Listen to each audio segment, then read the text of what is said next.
Hi folks and welcome! I've put together a short weathering tutorial for you for my custom color and decaled version of the Grimgerde 1100 by Bandai, weathered exclusively with products from Ammo by Mig Jimenez. And a special shout out and thank you to my partners Hobbyco and the Paint on Plastic co-production team. Compared to some finishes in the past, this one is relatively simple, but that's also a good thing because we get to focus on basics, and as you know, having a solid foundation to put other skills on top of is key. Okay, let's go! Sitting down to work, getting my tools ready, ammo chipping color I decided to use on this one, nice color. I've gone with a couple of brushes, a very old flat brush that's quite worn and splayed around the bristles, and one nice sharp brush that I got from Hobbyco, and that will be for the pointier sections. And a really nasty bathroom sponge that I really did pilfer this one from the bathroom. Now putting them aside, I wanted to tell you guys that this one, it's first time using it, so make sure to give it a really good shake up. Sometimes I store these ammo bottles upside down to let the juicier parts of the paint sit more towards the top part, so that when you spoon them out, you get more of that. Especially for when you're wanting to do this heavier kind of grungy work with them. If you're dry brushing or using the sides of them, you don't want the thinner airbrush type paint. You want that thicker part. Doesn't make a big difference. One of the other cool things is though that you can see exactly what colors, because the lids are all yellow or white. So if you put them in upside down, I can see what color they are, and I kind of, I eyeball it like that. And, I didn't put any water on my brush this time because I know these paints are a little thin, and wipe off excess on my towel there.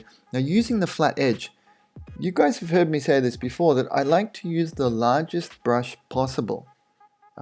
For any particular job, because when you clean your bathroom, I'll hark back to the bathroom joke, when you clean your bathroom you don't use a toothbrush, right? I mean you do when you're in the army and it's a punishment and you're being hazed, but when using a model I try to use the largest brush possible and use parts of that brush that you don't traditionally see them used, but things like using the back edge of it, of a nice flat brush like this, are perfect for highlighting sharp models like Gunpla. And you can run it along the same axis as the parts, or run it across them. So here you can see I'm running it along because I just want that nice that white edge there to pick up a little bit of this brown rust color, and it's just like a 2D animation thing. It's just to define the outline. Is it realistic? Maybe no, but it looks cool. And Gunpla is all about looking cool, right? Now there you can kind of stab and point it in. The brush is enough of a randomizer, would that be the right way to say it? To gently touch it in. If you make mistakes, you can quickly rub them off with your finger at this stage. But just gently touch it in. You can see it's leaving trace amounts of that chipping color. It's random enough, and for a largish model like this, it looks fine. And it's fast. Look at that. That's turning out really, really well. Now, just as a quick mention, there it is. Well, wiping it off with my finger. I'll leave that in. I'll often do that. If I don't quite like the look of it, I'll just quickly zip it off with my finger, and it'll leave either a nice smudge or a nice detail effect, and that works out really well. Now, this is kind of a little bit opposite well, not opposite, what's the right way to say it? Sorry guys, you understand what I mean? This is different from my normal methodology that I'll often start off with outlining using washes on a model, if that's a key defining factor for it. In this case, the edging is a defining factor. The edges heavily outweigh the internal recesses on this Grimgerde model. It's all edges, right? It was obviously designed with a ruler. So I wanted to go with the acrylics first, and another reason was just simply speed. The acrylics will dry very, very quickly. Literally, they're cured within hours, right? Especially when you're putting them on very thin like this. As soon as I set this down, I can basically put enamel washes right over the top of it, and it'll be no problem at all. If I do the opposite, the enamel washes, it still will take at least a day, maybe even a couple, 2 to 3 to be safe. And sometimes, you know how it is, the oil water thing, they'll sit above the surface of the model, and you can lose a little bit of time that way. So I went with the most powerful effect first, which was edging on this one. Then I'll follow it up with the secondary effect of a little bit of washing, and it's very, very simple. It's basically 3 little steps here. It's doing these chip and outlining, refining details in the chipping color, highlighting them with a brighter color that looks like a brighter color of the base layer, and then adding some washes for depth, and that really is basically it. It's a very nice, fast, easy finish. Coming in for a good close-up here on the back of the arm, you can see the edge of this brush using to nice effect there. Now, I'll often see other tutorials, I don't watch a lot to be honest, but I've seen people always using their pointy brushes and laboring over the entire model, and it's just really hard work. It's supposed to be a random effect, meaning you don't need to 100% be in control of it. I know that might sound a bit odd, but it makes sense, right? A random process, you can trust in your ability to have Bob Ross-like happy accidents in your painting, and it's a very liberating thing. You'll find it's very enjoyable. You'll look down, happy accidents will happen, you'll say, wow, that looks awesome. To make for some better footage here, I have pulled the model apart to be able to set it down and give you a much better view by video. Now, truth be known, I don't usually do this. I'll usually, like in my previous videos, I'll do it all together. But I did get some really good advice from Mig of Ammo, and he said, you know, try to set up some more stable shots for us. So I hope that works for you guys too. Now, going around the key design elements of this model with the house painting brush here, I'm trying to use it here. I pulled this one apart. The shoulders come in two sections there, and sometimes I just finished saying that I don't usually pull the model apart, except when it's an ability, when it's a chance to detail in something that it gives you access to an internal part of the model that wouldn't otherwise normally be visible, if that makes sense. So I thought it would be really cool to chip away at some of the internal parts of this shoulder element, so it looks like it's either done during maintenance or you know, when it's pulled apart, and it helps to give an outline and definition to the shoulder structure that I think would not be possible if I did it all in the one piece. Alright, I milked the large brush as far as I could take it, and I thought, okay, that's fine enough, so I'm going to go back. This was in a separate sitting, going with the Scungy bathroom sponge on this one. As a second step, before going to Pointy Brush, I wanted to go with this. So you can see I've got my trusty Tamiya tweezers. Yes, they are the same ones that I use for decals. Clever guy would have separate ones, but no. Working with acrylics like this, I found it's pretty easy to keep clean. I've literally just scraped off the chipping paint, gently push it off with my fingernail, and it's been fine. If it really got dirty, I'd dip it in some tool cleaner, but otherwise we're pretty good. I don't do anything particularly special or unique when I do spongering, except I call it a stupid name like that, spongering. That came way back when. It was way back when we were making fun of each other. I think it was on the original Maschinen Krieger forum, and we were making fun of each other for, we were making fun of other people who were putting names onto techniques that everybody already just did. So somebody asked, how did you do some of those techniques, etc. So I thought, okay, that's a perfect opportunity to pretend I did something. I'll call it spongering. And that died, as it should, right there on in the forum. But here I am attempting to bring it back to life.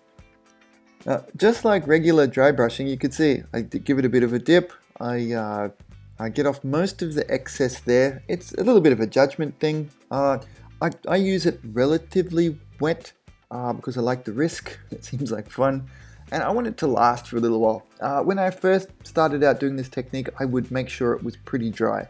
If you want to be safe and it's the first time to go with spongering, make sure your sponge is pretty well bereft. You don't have any paint on it.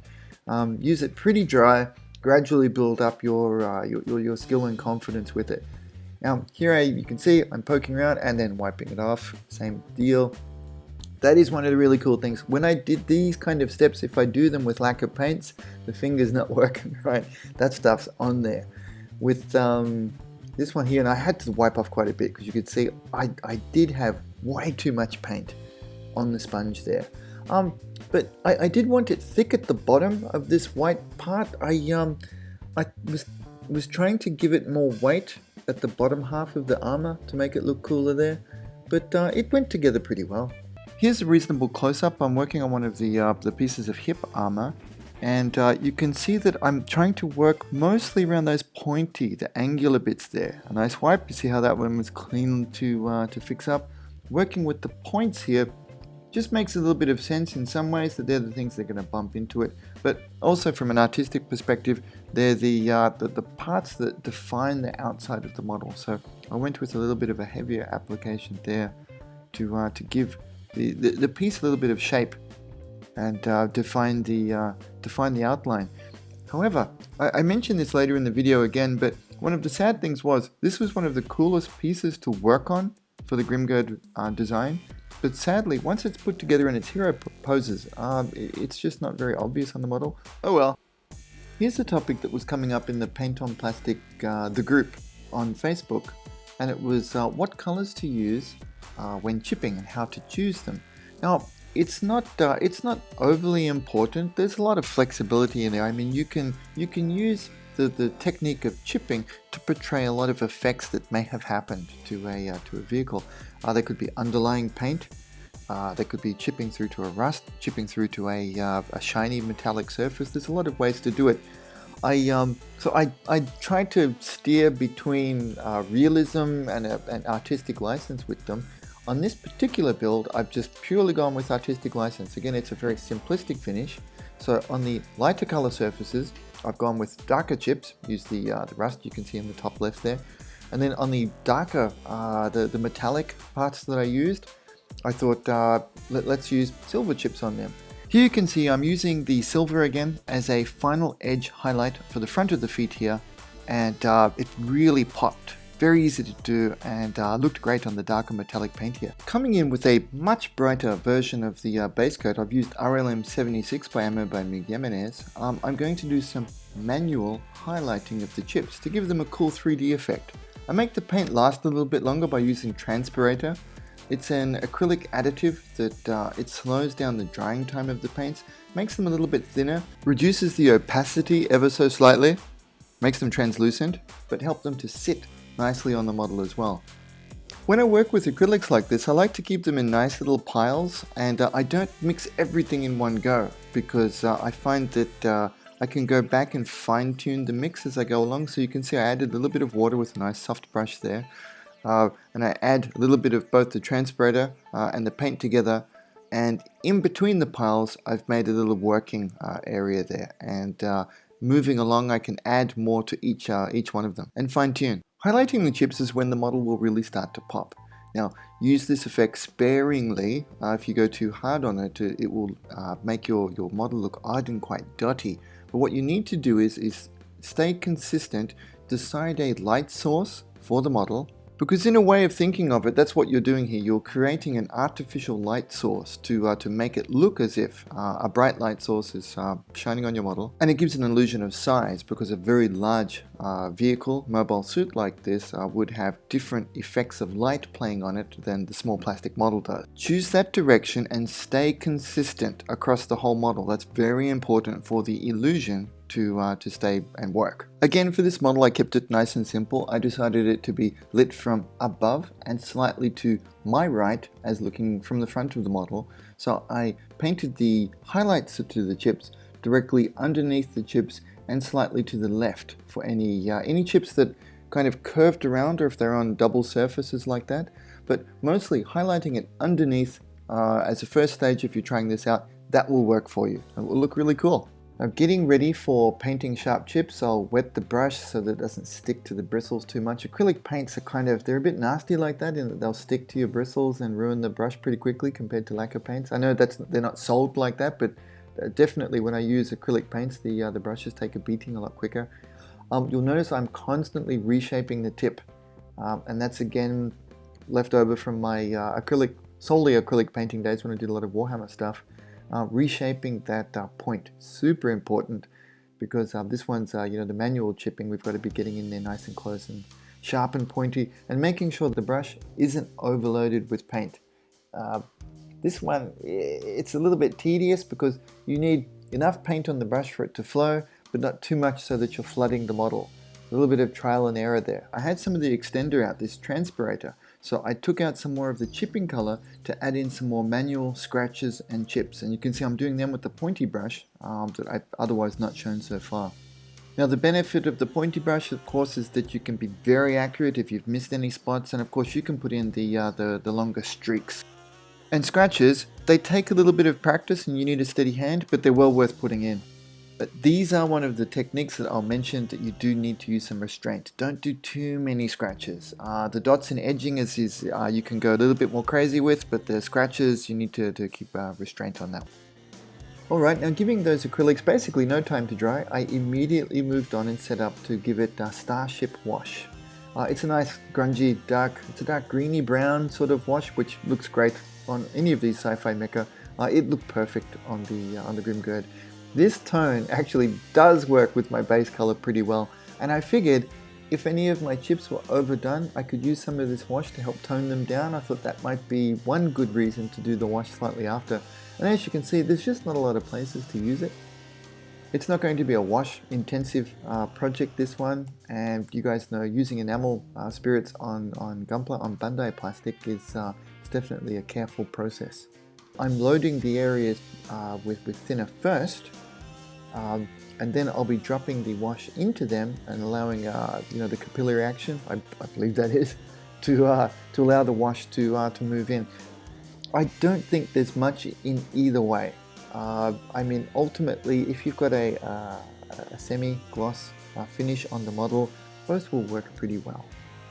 Now, for some of you guys who are new to this, please do take extra care when you're using enamel thinners around any places that the Bandai kits have got precise engineering. They fit together super well here. When the thinners can evaporate quickly, they won't interfere with your plastic. But in some places, if it's very thin, if the joint is very precisely engineered, the thinner can get in there and it won't evaporate. So it sits for a little bit of time and it will, it will burn, it will crack apart your plastic. So you can see, I'm just being really careful in a couple of places here. I'm trying to keep the paints away from that. I've got that line chipped there on the edge. I'm doing it pretty close to it, but I'm trying to make sure that it doesn't run in there. That's just, you'll pick it up. We've all destroyed kits. I did destroy one Bandai kit many years ago, and once you do that like once, and then you're good. You don't want to do it again, right? Now you can see here, I'll go through a combination. I'll clean the brush off. This was the same brush that I was using for acrylics just a few moments ago. What I do in between them to try to help stop the cross-contamination and cross-pollination is I'll dip it in the same lacquer thinner bottle that I've shown you in other videos. But if you haven't seen that, it's just a small bottle that I keep, that I put, it's Gaia Notes T07 it's moderate thinner, it's called. It's a self-leveling thinner, and it evaporates very quickly. So I'll either, if I've been using it in water, I'll dip the brush in that and clean it off, and it will dry, and then I can use enamel straight away, or vice versa. I tried other methods, and the oil and water thing, it doesn't mix and it can mess up your brushes. Going with lacquer thinner in between really saved me that. So I didn't need to buy 2 sets of brushes. Super useful, that one. And again, I don't know the exact science behind that, but Stinky Link has been doing it for 10 odd years now. It seems to work pretty well. Sincere apologies if you have any issues with it. Really love this Starship wash color. It's definitely going to be a go-to for a lot of my mecha and science fiction type builds. Now here I'm doing the opposite technique. I'm putting the Starship wash in first, and then I'll be following up and spreading it around with the enamel odorless thinners. Once again, do please be careful. This is a solvent. Make sure you've got plenty of ventilation, and be careful in any tight spaces on the model, and don't give it a chance to pool. Use it in open areas and on details, and then quickly spread it out and reduce any excess pooling, and you'll have no problems at all. It'll be fine, and it works really well. Now, oddly enough, this piece of armor on the Grimgerde, it's one of the nicest, coolest shapes on the model, and it's perfect for showing work in progress type. If this was for an internet forum, this would be the piece that you do all of your step-by-step photos on. But the trouble is, it's basically hidden on the model because it doesn't work with the the glamour shots for the hero poses that you can set this model up into. You basically can't see this armor piece, so it's a bit of a waste. But I thought I could get a couple of good shots in here. It's great for the point of view, point down camera shot here, and dotting it in and moving around, cleaning up. It's a very quick, simple process. I hope looking over my shoulder here will help you guys with trying this out on a Gunpla soon. HG or a 1/100 scale from the IBO range, something that's nice and easy to put together and quick to get you quickly to the painting steps would be what I'd recommend for testing this out on. Make sure it's painted though. For putting these kind of products on, make sure it's got at least one good coat of paint on it, and that will protect the plastic, and then you're all good, ready to go. And that's it for today. I really hope that helps you guys out, gives you some ideas, inspiration, what kind of products to use and test out so that you can work on your Gunpla. And most importantly, have a lot of fun with it. If you like my content, I also run a private membership site that has a lot of behind the scenes and extra content for you. We also run Paint on Plastic, the Facebook group, which is a great place to interact with like-minded hobbyists. Thanks a bunch, guys. See you on the next video. Don't forget to subscribe. Don't miss out. Cheers. Bye.